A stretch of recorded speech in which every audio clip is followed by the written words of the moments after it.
Welcome back to my Facebook and YouTube channel. तो भाइयों, Barcelona अपना अगला गेम अगेंस्ट स्पानियोल खेलने जा रही है और हम उसी गेम के बारे में इस वीडियो में बात करेंगे। वीडियो काफ़ी इंटरेस्टिंग होगी। गेम का प्रीव्यू करेंगे। वीडियो को आखिर तक ज़रूर देखिएगा और अगर अभी तक आपने मेरे चैनल को सब्सक्राइब नहीं किया तो मेरे चैनल को ज़रूर सब्सक्राइब कर लीजिएगा। तो यार, बार्सिलोना कैटलान डर्बी का गेम खेलने जा रही है अगेंस्ट स्पानियोल। बहुत इंपॉर्टेंट गेम है। हर गेम ही बहुत इंपॉर्टेंट होता है, लेकिन ये गेम इसलिए ज़्यादा इंपॉर्टेंट है कि लोकल राइवलरी है, with in the city rivalry है और इस राइवलरी के अंदर मारामारी बहुत ज़्यादा होती है इस गेम के अंदर। और देखो, अगर दोनों टीम्स की बात की जाए ना तो दोनों को अगर हम कंपेयर करें तो यहाँ पर बार्सिलोना का पलड़ा काफ़ी ज़्यादा भारी है, क्योंकि बार्सिलोना स्पानियोल को बहुत दफ़ा बहुत बुरी तरह से हरा चुकी हुई है। और अगर हम हेड टू हेड कंपैरिजन भी करें तो दोनों टीमों का कोई कंपैरिजन बनता नहीं है। अगर मैं इसी तरह अब मैड्रिड डर्बी की बात करता हूँ, रियल मैड्रिड और एटलेटिको डी मैड्रिड की, तो वहाँ की जो डर्बी है वो ज़्यादा खतरनाक डर्बी नज़र आती है, क्योंकि दोनों टीम्स काफ़ी स्ट्रांग हैं और कोई भी टीम किसी भी टीम को अपने दिन के ऊपर हरा सकती है। लेकिन यहाँ पर अगर बात की जाए बार्सिलोना डर्बी की या कैटलान डर्बी की, तो यहाँ पर 10 आउट ऑफ 9 टाइम्स बार्सिलोना स्पानियल को किसी भी दिन कभी भी हरा सकती है। लेकिन ये फुटबॉल है, कुछ भी हो सकता है। और इस गेम में जो ज़्यादा न्यूट्रल फैंस को देखने में मज़ा आता है ना, वो ये आता है कि यहाँ पर मारा मारी बहुत ज़्यादा होती है। लड़ाई झगड़ा हमें बहुत दफ़ा देखने को मिला है। अगर हम स्पानियोल की बात करते हैं तो स्पानियोल बेसिकली ऐसी टीम है बार्सिलोना में जो ज़्यादा कंसिस्टेंटली अच्छा परफॉर्म करती हुई नज़र नहीं आई। बहुत ज़्यादा रेलीगेट हो जाती है, फिर वापस आती है, फिर रेलीगेशन में चली जाती है, फिर वापस आ जाती है। और इस बार भी अगर अभी आप टेबल उठाकर देखो तो स्पानियोल इस वक्त 17th पोजीशन के ऊपर है ला लीगा टेबल पर, और अभी भी वो रेलीगेशन जोन के आसपास भटक रही है। तो जो टीम रेलीगेशन जोन में होती है वो टीम काफ़ी डेंजरस बाज दफ़ा साबित हो जाती है, क्योंकि वो फाइट कर रही होती है अपने आप को रेलीगेशन जोन से निकालने के लिए और अगले सीज़न में दोबारा से ला लीगा में कंप्लीट करने के लिए। तो ऐसी टीम्स के अगेंस्ट जब आप खेलते हो तो काफ़ी ज़्यादा ट्रिकी रहती है चीज़ें। दूसरी तरफ अगर मैं बार्सिलोना की बात करूं तो बार्सिलोना का पिछला मंथ अक्टूबर का बहुत ही खतरनाक मंथ था। एज अ बार्सिलोना फैन, मैं और मुझे यकीन है कि जो लोग भी मेरी वीडियोस देखते हैं, हम सब के सब बहुत ज़्यादा नर्वी मंथ रहा है बार्सिलोना फैन के लिए, क्योंकि जब अक्टूबर का महीना शुरू हुआ था तो हमें पता था कि बहुत ही डेंजरस किस्म की गेम्स बार्सिलोना को खेलनी होंगी और उसके साथ साथ हमें बहुत ज़्यादा इंजरी क्राइसिस भी था। तो इंटरनेशनल ब्रेक के बाद 3 बहुत बड़ी गेम्स थी जहां पर बार्सिलोना का सीज़न, उसकी डायरेक्शन कहीं ना कहीं हमें मालूम पड़नी थी। और हमें सविया के अगेंस्ट खेलना था, हमें बायर्न म्यूनिख के अगेंस्ट खेलना था और हमें अल क्लासिको खेलना था। तीनों की तीनों गेम्स बार्सिलोना ने बहुत अच्छे से मैनेज की और बार्सिलोना ने बहुत बड़े मार्जिन के साथ ये तीनों गेम्स जीती। सविया को हमने 5 गोल मारे और 1 गोल कंसीड किया। इसी तरह हमने बायर्न म्यूनिख के अगेंस्ट भी 4-1 से मैच जीता। और फिर अल क्लासिको एक अल्टीमेट टेस्ट था बार्सिलोना का, और अगर हम वो गेम जीत जाते तो हमें 6 पॉइंट की लीड जो है वो ला लीगा टेबल के ऊपर अगेंस्ट रियल मैड्रिड जो है वो मिल जाती। और हमने उस गेम को भी बहुत अच्छे तरीके के साथ मैनेज किया। जो इम्पोर्टेंट चीज़ थी, जो हैंसी फ्लिक ने बहुत अच्छे तरीके के साथ अभी तक इस सीजन में मैनेज की है, वो है बार्सिलोना का इंजरी क्राइसिस।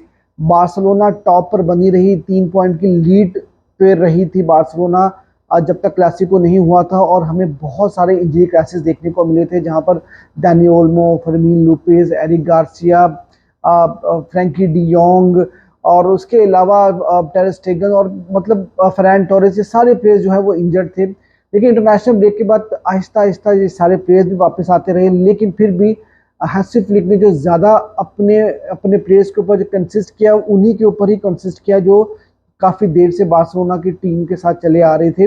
और अभी भी अगर देखा जाए तो बार्सिलोना का जो डिफेंस है वहाँ पर आपके पास ज़्यादा ऑप्शंस अभी भी अवेलेबल नहीं है, क्योंकि क्रिस्टियनसन भी अवेलेबल नहीं है, अरोहो भी अवेलेबल नहीं है, और आप इनिगो मार्टिनेज और कुबार्सी के ऊपर बहुत ही ज़्यादा डिपेंडेंट रहे हैं।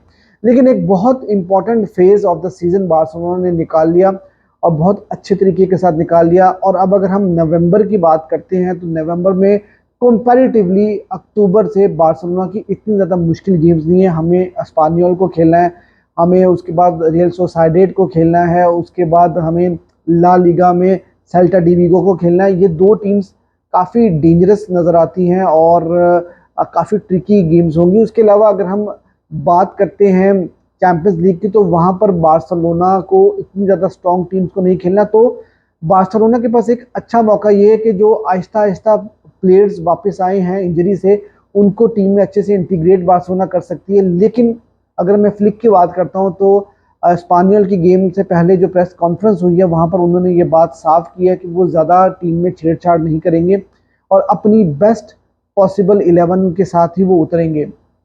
अब बेस्ट पॉसिबल 11 में मैंने जैसे आपको बताया कि डिफेंस में बार्सिलोना के पास ज़्यादा ऑप्शंस है नहीं और बार्सिलोना होम पर ये गेम खेल रही है। तो मुझे अभी भी यही समझता हूँ कि बार्सिलोना कुबार्सी और इनिगो मार्टिनेज के साथ स्टार्ट करेगा। उसके बाद हम लोग लेफ्ट बैक और राइट बैक पे भी जो हमारे मेन प्लेयर्स हैं कुंदे और अ, कुंदे और बल्दे, उनके साथ ही जाएंगे। अब यहाँ पर हमारे पास दो ऑप्शंस हैं कि हम हेक्टर फोर्ड को भी स्टार्ट करा सकते हैं और उसके बाद जेरार्ड मार्टिन भी स्टार्ट कर सकते हैं। लेकिन मुझे लगता नहीं है कि हम लोग स्टार्ट में कुछ छेड़छाड़ करेंगे क्योंकि एक हफ्ते का जो है वो हमें रेस्ट मिला है और फ्लिक ने यही बात बोली है कि मैं एक्सपेक्ट कर रहा हूँ कि मेरी टीम अब इस मैच में शार्पनेस दिखाएगी क्योंकि उनको काफ़ी अच्छा रेस्ट मिल चुका है। मिडफील्ड की अगर बात की जाए तो ये वो एरिया है जहां पर मुझे लगता है कि कुछ चेंजेस होती हुई हमें नजर आ सकती हैं क्योंकि आपकी मिडफील्ड के अंदर बहुत वर्ल्ड क्लास ऑप्शंस जो हैं वो आपके पास अवेलेबल हैं। कसाडो बहुत अच्छी परफॉर्मेंस दे रहे हैं, कसाडो का सीजन अभी तक आउटस्टैंडिंग सीजन जा रहा है। पैड्री आपके मेन मैन हैं, उसके साथ अभी हमने देखा कि फ्रैंकी डियोंग जब से बार्सिलोना की तरफ से वापस आए हैं खेलने के लिए तो कितना कंट्रोल वो बार्सिलोना को दे रहे हैं। और पिछले गेम में भी हमने देखा अल क्लासिको में भी बायर्न म्यूनिख के अगेंस्ट भी कि बार्सिलोना का कंट्रोल बहुत ज़्यादा गेम पर होगा। जैसे फ्रैंकी डियोंग आते हैं तो यहाँ पर अब देखना होगा कि क्या फ्लिक फ्रैंकी डियोंग के साथ स्टार्ट करते हैं कि नहीं। फिर उसके साथ साथ हमारे पास डेनी ओल्मो भी अवेलेबल हैं, गावी भी वापस आ चुके हैं और फर्मीन लूपिस भी इस वक्त अवेलेबल है। तो मिडफील्ड में क्या कॉम्बिनेशन खिलाएंगे फ्लिक, ये डिसाइड करना बहुत मुश्किल है और ये एक तरह से बहुत ही पॉजिटिव हेडिक है फ्लिक के पास कि फ्लिक इस मिडफील्ड को किस तरह से किस कॉम्बिनेशन के साथ लेकर उतरते हैं क्योंकि बहुत अच्छे ऑप्शंस हमारे पास इस वक्त अवेलेबल हैं। आगे हम फ्रंट थ्री की बात करते हैं तो वहां पर हमारे पास अगर बात की जाए तो ज़्यादा ऑप्शंस भी अवेलेबल नहीं है। लेकिन मैं यही समझता हूँ कि हम लोग लेवेंडोस्की के साथ ऑब्वियसली उतरेंगे, लामीन यमाल स्टार्ट करेंगे और रफीनिया, क्योंकि ये तीनों बहुत ही कमाल किस्म की फुटबॉल इस वक्त खेल रहे हैं। अगस्त में रफीनिया आपके प्लेयर ऑफ द मंथ रहे थे, उसके बाद लामीन यमाल जो है वो सितंबर में प्लेयर ऑफ द मंथ रहे थे और अब अक्टूबर में आपके पास लेवेंडोस्की आ गए हैं। तो मतलब इन तीनों प्लेयर्स ने बहुत ही कमाल की परफॉर्मेंसेस दी हैं और ये तीनों प्लेयर्स पिछले सीजन में, अगर लामीन यमाल को हटा दिया जाए तो ये तीनों प्लेयर्स पिछले सीजन में देखा जाए तो इतना अच्छा परफॉर्म नहीं कर पाए थे, स्पेशली लेवेंडोस्की और रफीनिया की अगर बात की जाए। लेकिन फ्लिक के अंडर ये तीनों प्लेयर्स बहुत ही अच्छा परफॉर्म कर रहे हैं और बार्सिलोना के लिए असिस्ट पे असिस्ट और गोल पे गोल जो है वो दाग रहे हैं। तो ये जो है मुझे लगता है कि गेम बार्सिलोना को कंफर्टेबली जीतनी चाहिए और मैं जो प्रिडिक्ट कर रहा हूँ वो है 3-0 फॉर बार्सिलोना। आपकी क्या प्रिडिक्शन है वो आप मुझे ज़रूर बताइएगा कमेंट सेक्शन में। लेकिन इसके साथ साथ आपको एक और अपडेट भी ये देता चलूँ कि जो फर्मीन लूपेस हैं उन्होंने 2029 तक के लिए बार्सिलोना के साथ अपना कॉन्ट्रैक्ट एक्सटेंड कर लिया है, which is a very very good sign.